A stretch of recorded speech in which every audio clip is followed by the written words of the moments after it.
कभी कभी किसी की जबान से निकला एक मुखड़ा महज एक मुखड़ा भर नहीं रह जाता है, आपके जीवन का सूत्र बन जाता है।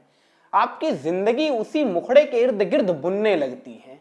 आपकी नियति उसी मुखड़े के सहारे तय हो जाती है। आपकी प्रकृति में तब्दीली लाने लगता है वो एक मुखड़ा। और स्मृति मल्होत्रा की जिंदगी में भी वो एक मुखड़ा था जो उनके साथ बचपन से लेकर आज तक किसी हमसाए की तरह सफर में रहा है। वो एक मुखड़ा जिसे लोगों ने स्मृति की राह में पत्थर समझ के फेंका था, मगर स्मृति ने उस पत्थर को सीढ़ी बना के कामयाबी की हर ऊंचाई छू ली। वो एक मुखड़ा जिस एक मुखड़े के सहारे स्मृति ने अपनी नियति का फैसला खुद कर लिया। वो एक मुखड़ा जिस एक मुखड़े के सहारे स्मृति मल्होत्रा से स्मृति ईरानी तक का सफर तय हो गया। वो एक मुखड़ा जिस एक मुखड़े के सहारे स्मृति ईरानी ने अपने पूरे जीवन में संघर्ष का वो आयाम स्थापित किया है। दिल्ली के तबेले के ऊपर बने दो छोटे से कमरे 8 बाई 8 के कमरे से निकल के स्मृति मल्होत्रा से आज इस देश की सबसे चर्चित महिला नेताओं में से एक स्मृति ईरानी बनने तक का सफर इतना आसान नहीं था। यकीन मानिए ये कोई फिल्मी कहानी नहीं है कि बस एक मुखड़ा सुना और पूरी जिंदगी बदल गई। ये एक मुखड़ा स्मृति को बार बार सुनना पड़ा है। ये एक मुखड़ा स्मृति का पीछा कहीं नहीं छोड़ता है और इसी एक मुखड़े ने स्मृति मल्होत्रा से स्मृति ईरानी बनने तक की हर कोशिश को कामयाब बना डाला है। जिस मुखड़े को सुनने के लिए आपको मेरे साथ आज से 46 बरस पहले चलना पड़ेगा। पूरा देश जब आपातकाल की जंजीरों में सिसक रहा था, तब दिल्ली के एक छोटे से 2 कमरे के मकान में एक पंजाबी बंगाली परिवार जश्न मना रहा था। जश्न, घर में लक्ष्मी आई थी। स्मृति मल्होत्रा का जन्म 1976 में इसी परिवार के बीच हुआ था। पापा पंजाबी बैकग्राउंड से आते थे और माँ आसाम से ताल्लुक रखती थी। घर में बड़ा सांस्कृतिक सा माहौल था, मगर स्मृति शुरू से बड़ी दबी हुई छात्रा के तौर पे जानी जाती थी। मगर विद्यालय में जैसी उनकी छवि थी, वो उन छात्राओं में शुमार होती थी जिनका कोई दोस्त नहीं होता है, जो क्लास में बिल्कुल बैक बेंचर होती हैं, टिफिन तक किसी के साथ शेयर नहीं करती हैं, खेलना कूदना तो दूर की बात है, गली मोहल्ले में निकल के भी नहीं खेला करती हैं, बहुत दबी दबी सी रहती थी। खैर, स्मृति जब 6-7 साल की हुई तब घर में एक और बिटिया आई। फिर स्मृति जब 10 साल की हुई तो घर में एक और बिटिया आई। अब 3 बहनें हो चुकी थीं। तो माता पिता ने सोचा तीनों लक्ष्मियों का जरा भाग्य रेखा परीक्षण करवा लिया जाए, मालूम कर लिया जाए किसकी कुंडली में क्या लिखा है, किसके भविष्य के गर्त में क्या छुपा हुआ है। तो माता पिता ने एक तांत्रिक महोदय को बुलाया जो सुबह सुबह तशरीफ लेके आए मकान में। अब छोटा सा परिवार, 2 कमरे का, आर्थिक स्थिति बहुत उन्नत नहीं थी, मगर फिर भी तांत्रिक महोदय की जम के अगवानी की गई। तांत्रिक महोदय ने एक एक करके तीनों बच्चियों की कुंडली निकाली, नाम, जन्म, पता, पिता का नाम, राशि, फलाना ढमाका, पूरी कुंडली छान मारी और छान के जो मूल वाक्य कहा, उस मूल वाक्य को सुन के पूरा परिवार जरा सदमे में आ गया। जानते हैं क्या बोला? पूरा परिवार ये सुन के सदमे में आ गया जब पंडित जी ने कहा बाकी दोनों छोटी बच्चियों का तो ठीक है, उन्नति के ठीक ठाक संदेश हैं, ठीक ठाक संकेत भी दे रहे हैं ग्रह, मगर बड़ी वाली का कुछ भी होने से रहा। मतलब ना इसके साथ कुछ हो सकता है और ना ये कुछ कर सकती है। सारे ग्रह उल्टे चल रहे हैं भाई साहब। ऐसी ग्रह दशा बनी हुई है कि इस लड़की का कुछ नहीं हो सकता है। सारे घर वाले बड़ी बिटिया स्मृति मल्होत्रा की तरफ नजरें करके ताक रहे थे और स्मृति मल्होत्रा को यह मुखड़ा मानो कान के भीतर नहीं सुनाई दिया, मानो दिल की दीवारों को भेद के दिल के 1000 टुकड़े कर गया। स्मृति बहुत दुखी हुई, मगर वो दिन था जब स्मृति मल्होत्रा पूरी तरह से तब्दील होने के लिए बिल्कुल सीमा रेखा पे खड़ी थी।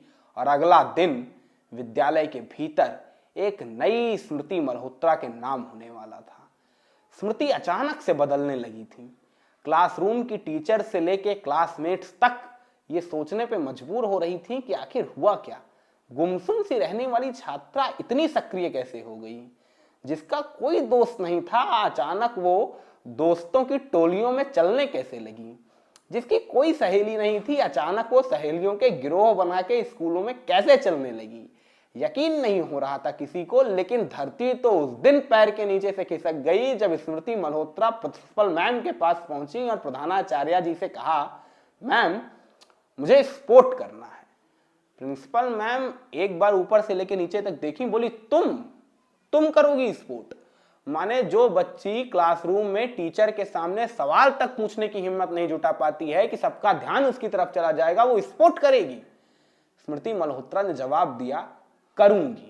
मगर वही तांत्रिक वाला मुखड़ा प्रधानाचार्य जी के मुख से दोबारा स्मृति मल्होत्रा ने सुना तो लगा यही मुखड़ा नियति है क्या? प्रधानाचार्य जी ने कहा, रहने दो, तुमसे नहीं होगा, स्पोर्ट विस्पोर्ट तुम नहीं खेल पाओगी। मगर स्मृति मल्होत्रा पहले दिन से ठान के आई थी कि इस मुखड़े को अपनी कामयाबी की नींव का पत्थर ना बना लिया तो स्मृति मल्होत्रा नाम नहीं है। स्मृति मल्होत्रा ने कहा, जी मैम स्पोर्ट करूंगी। और आपको यकीन नहीं होगा, स्मृति मल्होत्रा जूडो प्लेयर बन गई। नेशनल लेवल की जूडो प्लेयर कॉम्पिटिशंस में भी हिस्सा लेती थी। स्कूल टीम के अलावा डिस्ट्रिक्ट लेवल्स में भी सिलेक्शन हुए, मेडल्स दर मेडल्स आ रहे थे। किसी को यकीन नहीं हो रहा था अपनी आंखों पे कि कल तक इतनी दबी कुचली छात्रा स्मृति आज जूडो प्लेयर है। मगर मैंने कहा था ना, ये मुखड़ा स्मृति की नियति बदलने वाला था। अभी तो शुरुआत है, अभी तो एक एक कदम ऐसे ऐसे बढ़ेंगे कि आपको अपने कानों पे यकीन नहीं होगा कि आप इन्हीं स्मृति ईरानी की कहानी सुन रहे हैं। चलिए, स्मृति ईरानी 10th पास कर गई थी। परिवार अर्थाभाव की स्थिति से गुजर रहा था तो पैसे कमाना जरूरी था।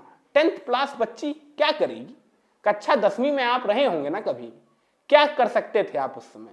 अगर आपसे कह दिया जाता कि कुछ पैसे ले आओ घर में, क्या करेंगे आप?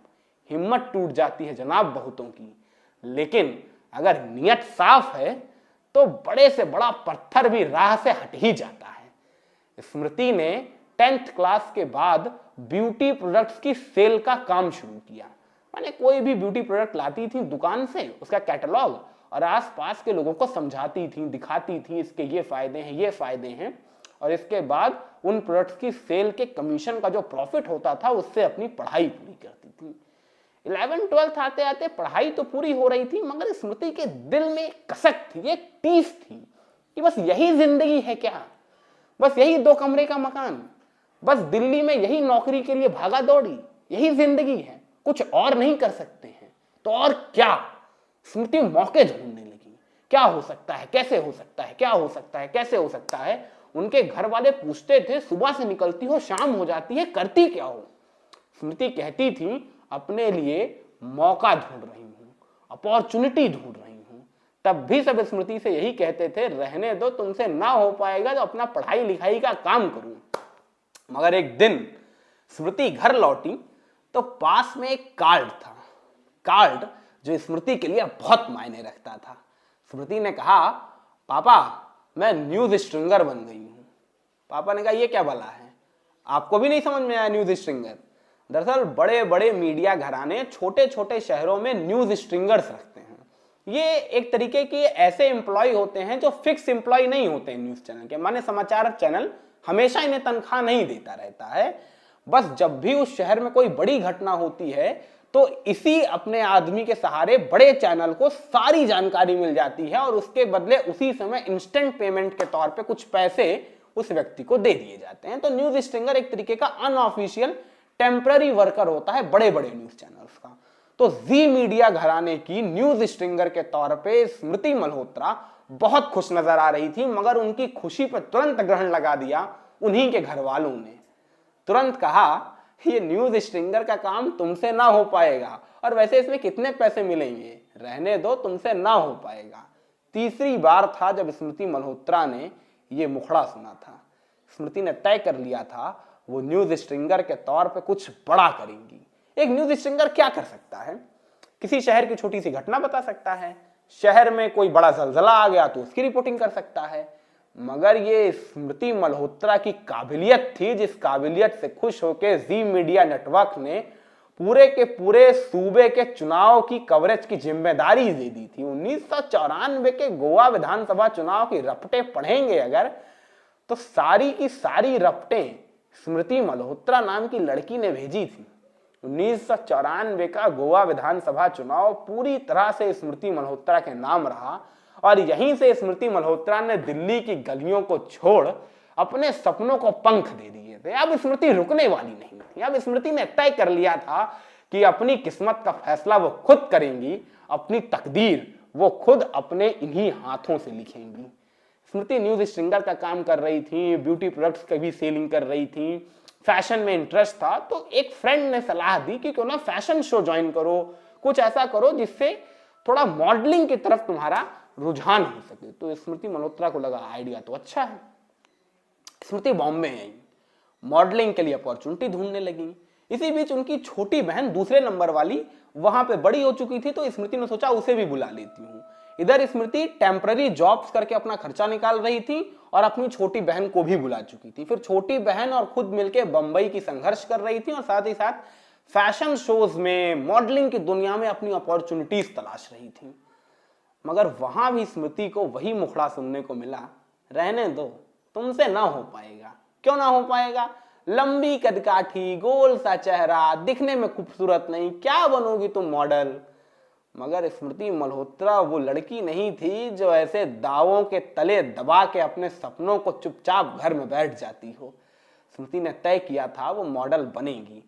फेमिनिन मिस इंडिया 1998, 1998 का साल स्मृति मल्होत्रा के लिए कल्ट का साल था। इस साल मिस इंडिया फेमिना का कंपटीशन हो रहा था और स्मृति मल्होत्रा ने इसमें हिस्सेदारी की। घर वालों ने कहा, क्या करोगी मिस इंडिया बनके, बन भी नहीं पाओगी, खूबसूरत तो हो नहीं तुम। मगर स्मृति मल्होत्रा ने जवाब दिया, कंपटीशन तो करना है। लेकिन जैसे ही कंपटीशन करने की बात आई, सामने मुहबाए एक प्रश्न खड़ा हो गया। प्रश्न बहुत बड़ा था, पैसों का प्रश्न था। क्योंकि बिना ड्रेस के कंपटीशन में हिस्सा नहीं लिया जा सकता था और ड्रेस बहुत महंगी थी। क्या करेंगी स्मृति मल्होत्रा? स्मृति ने अपने घर पे फोन लगाया, घर पे बात की तो बहुत मान मुनव्वत के बाद 2 लाख रुपए देने को राजी हो गए स्मृति के पिता। स्मृति के पिता ने कहा, 2 लाख रुपए दे रहा हूं मगर इसका सही उपयोग तुम नहीं कर रही हो। स्मृति ने कहा, चिंता मत करिए, आपके 2 लाख रुपए आपको वापस कर दूंगी, ये एक बिटिया का वादा है। 2 लाख रुपए वापसी। सोच रहे हैं आप संघर्ष की किस ऊंचाई पे थी स्मृति मल्होत्रा की अपने घर में भी पैसे वापसी की बात हो रही थी। क्योंकि संघर्ष सिर्फ बाहर नहीं होता है, अंतस मानस के भीतर भी संघर्ष एक बड़ा युद्ध छेड़े हुए होता है और उससे विजय पाना सबसे जरूरी होता है।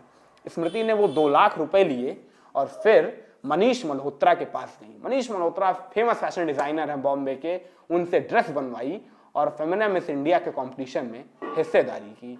टॉप 50, फिर टॉप 25, फिर टॉप 10। इसके बाद बारी आती है टॉप 10 कंटेस्टेंट के रैंप वॉक की, जिस रैंप वॉक के बाद स्मृति मल्होत्रा से पूछा गया एक सवाल, आपका फैशन के अतिरिक्त किन किन विषयों में रुझान है? सोचिए, फैशन रैंप पे वॉक करती एक मॉडल से अगर ये सवाल पूछा जाए, आपका फैशन के अतिरिक्त और क्या रुझान है, वो क्या जवाब दे सकती है? जितनी भी कल्पना के घोड़े दौड़ा लेंगे, कल्पना के घोड़े वहां नहीं पहुंचेंगे जो जवाब स्मृति मल्होत्रा ने फैशन रैंप पे खड़े होके दिया। ये जवाब महज एक जवाब नहीं था, स्मृति मल्होत्रा के लिए सफलता के नवनिर्मित शीश महल के नींव का पत्थर साबित होने वाला था। मानो स्मृति के लिए एक नए संसार के दरवाजे की कुंजी सरीखा था ये जवाब। स्मृति मल्होत्रा ने फैशन रैंप पे खड़े होके कहा, मैं स्मृति मल्होत्रा हूं, मैं अंग्रेजी विषय से ऑनर्स की पढ़ाई कर रही हूं। भारत जो अलग अलग धर्मों, अलग अलग परिवेशों, अलग अलग समाजों से मिला हुआ राष्ट्र है, इस राष्ट्र को चलाने वाले लोगों में मेरी खास रुचि है। इसलिए आप कह सकते हैं फैशन के अतिरिक्त मेरी राजनीति में रुचि है। फैशन रैंप पे खड़े होके कोई मॉडल राजनीति के बारे में सोच भी सकती है, मगर स्मृति मल्होत्रा सोच रही थी। खैर, ये उत्तर उनकी तकदीर कैसे बदलेगा ये बाद में बताएंगे, क्योंकि अभी तो उनकी तकदीर फूटने वाली थी। अभी तो मानो सारी ग्रह दशा जो उल्टी चल रही थी वो बिल्कुल सटीक साबित होने वाली थी, क्योंकि टॉप 5 में पहुंच के मिस इंडिया फेमिना के कंपटीशन से स्मृति मल्होत्रा को बाहर कर दिया गया था। मानो स्मृति मल्होत्रा के तमाम सपनों के पंखों को पलीता लग गया था। मानो स्मृति मल्होत्रा के लिए मुंबई में टिकना मुश्किल हो गया था, क्योंकि पिता के दिए 2 लाख डूब चुके थे, नौकरी के नाम पर नीलबटा सन्नाटा था, छोटी बहन भी आ चुकी थी, एक्टिंग में स्ट्रगल जारी थी। काम कैसे चलेगा, मुंबई में कैसे टिकेंगी, नहीं टिकेंगी तो एक्टिंग में काम कैसे करेंगी, काम नहीं करेंगी तो दिल्ली जाके क्या करेंगी, वही वापस पुरानी जिंदगी। स्मृति मल्होत्रा और उनकी छोटी बहन ऐसे ही परेशान थी। एक रोज सुबह का अखबार पलट रही थी तो दाहिने कोने पे पन्ने के नीचे दो एड्स लगी हुई थी, एक जेट एयरवेज में क्रू मेंबर की और एक मैकडॉनल्ड के रेस्टोरेंट में। दोनों बहनों ने एक दूसरे की शक्ल देखी, बोला चलो आज जॉब की ट्राई करते हैं। तो स्मृति मल्होत्रा और उनकी छोटी बहन सबसे पहले जेट एयरवेज में गई। स्मृति को लगा टॉप 5 फेमिना मिस इंडिया रह चुकी हैं, वो अच्छी खासी पर्सनालिटी है, जेट एयरवेज वाले क्रू मेंबर रख लेंगे, अच्छी खासी सैलरी होगी, ठीक ठाक काम चल जाएगा। और टॉप 5 में पहुंचना मिस इंडिया में बहुत बड़ा नाम हुआ करता था जनाब। जैसे इंटरव्यू शुरू हुआ, स्मृति मल्होत्रा कमरे में आई। स्मृति मल्होत्रा को देखा, 2 मिनट बातचीत की, बोर्ड मेंबर्स ने तुरंत कहा ऐसा करिए आप बाहर जाइए, ना आपकी पर्सनालिटी में दम है, ना आपकी बातचीत में कोई स्टाइल, क्रू मेंबर बनने के लायक तो आप हैं ही नहीं, आपसे होने से रहा, आपसे कुछ ना हो पाएगा। ये चौथी दफा स्मृति मल्होत्रा ने ये वाक्य सुना था, आपसे कुछ ना हो पाएगा। स्मृति मल्होत्रा बाहर आई तो मुंह लटका हुआ देख के छोटी बहन ने पूछा क्या हुआ। स्मृति ने जवाब दिया कुछ ना हुआ, नौकरी मिली नहीं। उसने कहा लो मैं ट्राई करके आती हूँ। स्मृति को लगा छोटी बहन है, इसे कहाँ मिल जाएगा, जब मुझे टॉप 5 मिस इंडिया को ना मिला तो इसे मिलेगा, जाओ ट्राई कर लो। 20 मिनट के बाद वो बाहर आई तो स्मृति मल्होत्रा से कहा नौकरी मिल गई। स्मृति ने कहा नौकरी मिल गई, तुम्हें सेलेक्ट कर लिया गया। उसने कहा हाँ और क्या, उन्होंने कहा तुम्हारी पर्सनालिटी बहुत अच्छी है, बोलने का तरीका बहुत अच्छा है, तो तुम्हें हम रख रहे हैं जेट एयरवेज में क्रू मेंबर। उसे जेट एयरवेज में नौकरी मिल गई और स्मृति मल्होत्रा को निकाल दिया गया। अब स्मृति मल्होत्रा के लिए 2 प्रश्न खड़े हो गए। एक तो स्मृति मल्होत्रा को लगा यार छोटी बहन के खर्चे पे पलूंगी, ये तो अच्छी बात नहीं है, कुछ खुद भी तो कमाना चाहिए। तो नौकरी तो बची ही नहीं थी, जेट एयरवेज वाली खत्म हो गई थी, मैकडॉनल्ड की बची हुई थी, शाम को 2 बज रहे थे। जल्दी जल्दी स्मृति मल्होत्रा मैकडॉनल्ड पहुंच गई। 3 बजे के आसपास रेस्टोरेंट के भीतर दाखिल हुई तो रेस्टोरेंट वाले ने कहा कि अब तो सारी पोस्ट चली गई, आप इतनी देर में आ रही हैं, सारे इंटरव्यूज खत्म हो चुके हैं, सारी पोस्ट बुक हो चुकी हैं, एक पोस्ट है वो आपके लायक नहीं है भाई, आप miss India top 5 Femina competition की विनर, आप कहां वो पोस्ट लेंगी। स्मृति मल्होत्रा को पैसे की जरूरत थी। स्मृति ने कहा पोस्ट क्या है, तो उसने कहा नहीं आप नहीं कर पाएंगे, रहने दीजिए। स्मृति ने कहा पोस्ट है क्या, उसने कहा ट्रेसर की, माने जो ट्रे लेके इस टेबल से उस टेबल, उस टेबल से उस टेबल, या मैकडॉनल्ड वेलकम्स यू का टैटू लेके ऐसे चलती रहती है ना, कभी कभी डोर के पास भी खड़ी हो जाती है, इस टाइप का मल्टीटास्किंग स्टाफ टाइप का काम है, करेंगी आप। तो स्मृति ने कहा चलेगा, कोई सा भी काम हो इस वक्त तो सब काम चलेगा। सोच सकते हैं स्मृति मल्होत्रा यानी एक ऐसी मॉडल जो टॉप 5 मिस इंडिया में पहुंच चुकी है, वो भी वेटर का काम करने के लिए तैयार थी, सर्वाइवल के लिए, ताकि टिकी रहे, संघर्ष के मैदान में डटी रहे। और स्मृति की यही विशेषता स्मृति को सबसे अलग कर। मगर शायद स्मृति मल्होत्रा को भी नहीं मालूम होगा कि मैकडॉनल्ड का ये रेस्टोरेंट उनके लिए कामयाबी के नए दरवाजे खोलने वाला है, उनकी पूरी जिंदगी बदल देने वाला है, यहां तक कि उनका सरनेम तक बदल देने वाला है। स्मृति मल्होत्रा से स्मृति ईरानी कैसे हो गया, इसमें मैकडॉनल्ड रेस्टोरेंट की बहुत बड़ी भूमिका है। चलिए निकलते हैं इस नए सफर पे। लगातार वेटर का काम करते करते स्मृति मल्होत्रा आने जाने वाले कस्टमर से परिचित होती जा रही थी, मृदुभाषी थी, जल्दी लोगों के साथ घुल मिल जाती थी। ऐसी ही एक महिला थी मोना ईरानी, जो आमतौर से हर रोज मैकडॉनल्ड आया करती थी। स्मृति मल्होत्रा और मोना ईरानी में धीरे धीरे बातचीत होने लगी और जब स्मृति मल्होत्रा को यह मालूम चला कि मोना ईरानी फेमस फैशन डिजाइनर है तो स्मृति को दिलचस्पी हुई, क्योंकि स्मृति का मेन पैशन तो फैशन था। और जब मोना ईरानी को मालूम चला कि ये waiter miss India Femina top 5 में रह चुकी है, तब उनकी और दिलचस्पी बढ़ गई। देखते ही देखते एक कस्टमर और वेटर के बीच दोस्ती हो गई। ये याराना इतना पक्का हो गया कि मोना ईरानी ने टीवी इंडस्ट्री में स्मृति के लिए नए नए सोर्सेस ढूंढने शुरू किए, जिससे स्मृति को एक ब्रेक मिले। और ये इंतजार खत्म हुआ 1900 की सदी की समाप्ति पे। नई सदी आई और साल 2000 स्मृति के लिए नया तोहफा लेके आया, नया पैगाम कि आपको सीरियल कल, आज और कल के लिए साइन किया गया है। ये स्मृति के लिए उनका पहला ब्रेक था। छोटा रोल था मगर स्मृति ने शिद्दत से निभाया, जिसके बाद डायरेक्टर और प्रोड्यूसर्स की नजर में वो आ गई। फिर इसके बाद जी टीवी पे आने वाले रामायण सीरियल में सीता का किरदार मिला, उसे भी स्मृति ने बखूबी निभाया। इसी बीच मोना ईरानी के घर पर आते जाते मोना ईरानी के घर के एक सदस्य से स्मृति की नजदीकियां बढ़ने लगी। कौन था ये सदस्य? मोना ईरानी के पति जुबिन ईरानी। दरअसल इस विषय में बहुत सारी कहानियां चलती हैं कि कैसे स्मृति ने अपनी दोस्त को धोखा दे दिया, अपनी दोस्त के पति को फंसा लिया, दुनिया भर की कहानियां चलती हैं।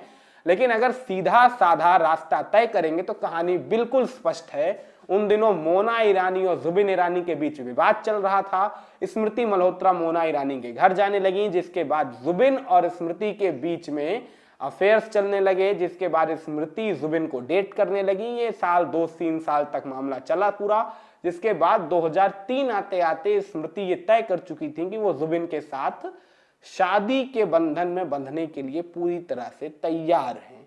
इसके बीच में मोना ईरानी का विवाद सबसे बड़ी वजह था और स्मृति और जुबिन के इस रिश्ते से मोना ईरानी को कोई दिक्कत नहीं थी। मोना ईरानी किसी तरह से स्मृति के खिलाफ नहीं थी, यहाँ तक कि वो स्मृति की अच्छी दोस्त अभी तक हैं। स्मृति की शादी को हुए 2 दशक के बाद भी स्मृति मल्होत्रा यानी स्मृति ईरानी अपनी जिंदगी में मोना ईरानी को काफी अहमियत देती हैं। यहाँ तक कि वो अपने परिवार में जुबिन और उनकी पुरानी पत्नी मोना को भी शामिल करती हैं।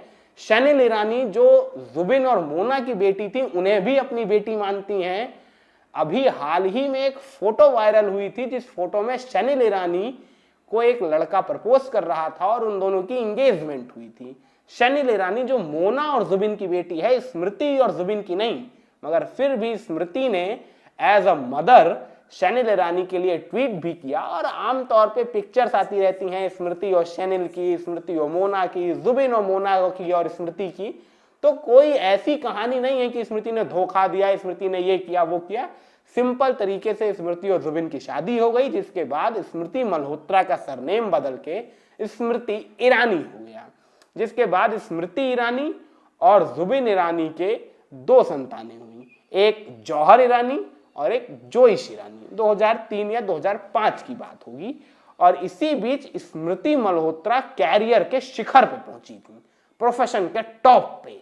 इसलिए चूंकि एकता कपूर की उन पे नजर पड़ गई थी और एकता कपूर ने अपने फ्यूचर प्लान तुलसी वीरानी यानी क्योंकि सास भी कभी बहू थी के लिए सबसे बड़ा लीड रोल स्मृति मल्होत्रा को दिया, जिसके लिए उनकी खुद की टीम एकता पे नाराज थी। क्योंकि सास भी कभी बहू थी की पूरी टीम चाहती थी स्मृति मल्होत्रा ये रोल ना करें, मगर इसके बावजूद एकता ने स्मृति मल्होत्रा को ये रोल दिया था। इसीलिए स्मृति की पर्सनल जिंदगी और स्मृति की प्रोफेशनल जिंदगी दोनों 2003-4 आते आते बिल्कुल ट्रैक पर दौड़ रही थी। और दिल्ली के एक छोटे से मकान से निकलकर एक लड़की इस देश के करोड़ों घरों में तुलसी वीरानी के नाम से छा चुकी थी। और प्लस स्मृति की पर्सनल जिंदगी में भी खुशियों की आमद थी, क्योंकि जुबिन ईरानी के साथ स्मृति अपनी जिंदगी हंसी खुशी गुजार रही थी। जब सब कुछ अच्छा चल रहा था तो एक और अच्छी बात हो गई। मैंने कहा था ना 1998 का स्मृति ईरानी का वो जवाब स्मृति ईरानी के लिए कामयाबी के नए दरवाजे खोलने वाला था। उस जवाब को एक नेता ने सुन लिया था। नेता जो अटल बिहारी वाजपेयी को बाप जी कहता था, नेता जो भारतीय जनता पार्टी का कोषाध्यक्ष था, नेता जिसकी दिल्ली में खूब चलती थी, नेता जो भारतीय जनता पार्टी का नीति नियंता हो चुका था, नाम प्रमोद महाजन। प्रमोद महाजन की नजर स्मृति ईरानी पे पड़ चुकी थी और इसके लिए 2003 में प्रमोद महाजन ने स्मृति ईरानी को भारतीय जनता पार्टी की सदस्यता दिला दी।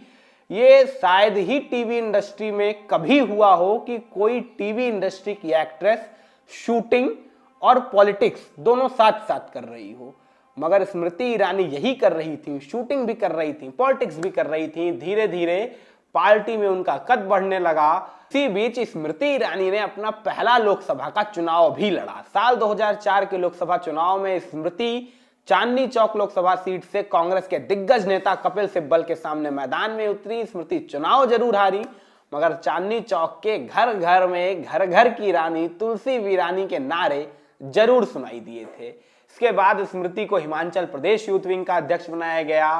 पार्टी की स्थायी कार्यकारिणी में 5 बार नामित की गई।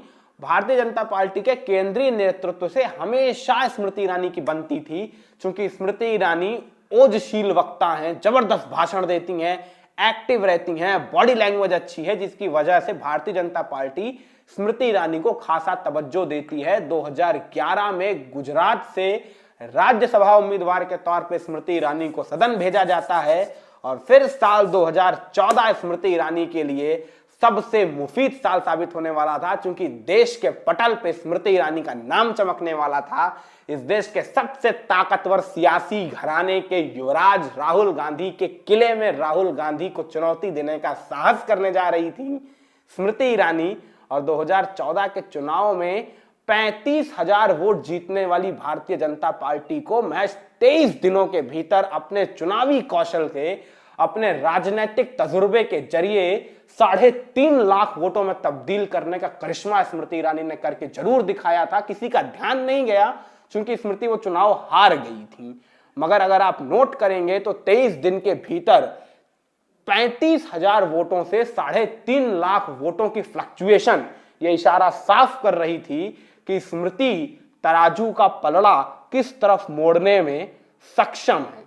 सबको लगा अमेठी 2014 में स्मृति हार गई तो अब स्मृति वापस नहीं आएंगी, लेकिन स्मृति 5 साल में अमेठी की दीदी हो गई और 2019 के चुनाव में इस देश के सबसे रसूखदार सियासी घराना, जो उसका गढ़ अमेठी माना जाता था, उस घराने के युवराज राहुल गांधी को अमेठी के मैदान में शिकस्त देकर स्मृति ईरानी पूरे देश में छा चुकी थी। 2019 के चुनावी परिणाम के अगले दिन के अखबार उठा लेंगे तो हर अखबार के मेन पेज पे 2 ही तस्वीरें होती थी, नरेंद्र मोदी और स्मृति ईरानी, क्योंकि नरेंद्र मोदी के बहुमत की खबर होती थी और उसके नीचे अमेठी की जीत की खबर जरूर होती थी। स्मृति ईरानी के राजनीतिक सफर की सबसे महत्वपूर्ण घटना है, घटना नहीं अपने आप में कहानी है कि कैसे एक मॉडल, एक फैशन वर्कर इस देश के सबसे बड़े राजनीतिक घराने के वारिस को उसके किले के भीतर मात दे देती है। एक बड़ी कहानी है, इस पे रिसर्च जारी है, इंतजार करिए। एक बड़ा वीडियो लाने वाला हूं जहां मैं आपको बताऊंगा कि आखिर अमेठी के किले में स्मृति ईरानी ने सेंध कैसे लगाई, वो कहानी क्या है, उस कहानी के किस्से क्या हैं, जिन किस्सों को सुन के आपको एहसास होगा कि एक चुनाव जीतने के लिए क्या करना पड़ता है, और अगर वो चुनाव राहुल गांधी के खिलाफ अमेठी का चुनाव हो तो क्या क्या कर गुजरना पड़ता है। इन तमाम घटनाओं से आप उस वीडियो में वाकिफ होंगे। फिलहाल स्मृति ईरानी देश की सबसे चर्चित राजनीतिक शख्सियत हैं, और हाँ, मैंने शुरुआत से कहा था ना, तुमसे ना हो पाएगा। स्मृति ईरानी इसी मुखड़े के सहारे अपनी पूरी जिंदगी जीती हैं। अभी हाल ही में स्मृति का वजन बहुत बढ़ गया था। लोग अक्सर स्मृति की पुरानी फोटो तुलसी वीरानी वाली और स्मृति ईरानी की ये फोटो देकर खूब ताने मारा करते थे सोशल मीडिया पे। कहते थे स्मृति से अपना वजन तो कंट्रोल नहीं हो रहा है। 2 महीने के भीतर स्मृति ईरानी ने वजन कंट्रोल करके जो करिश्मा दिखाया है, गूगल पे जाइए, स्मृति ईरानी वेट लूज की फोटो डालिए, आपको मालूम चल जाएगा स्मृति यहां भी तुमसे ना हो पाएगा को पीछे छोड़ चुकी हैं, धता बता चुकी हैं। स्मृति ईरानी की ये कहानी आपको कैसी लगी कमेंट सेक्शन में कमेंट करके जरूर बताइएगा। वीडियो अच्छा लगा हो तो लाइक करना मत भूलिए, चैनल को सब्सक्राइब करना मत भूलिए, और हाँ, इंतजार करते रहिए, बहुत जल्द आने वाला है स्मृति ईरानी की अमेठी जीत पे सबसे बड़ा वीडियो।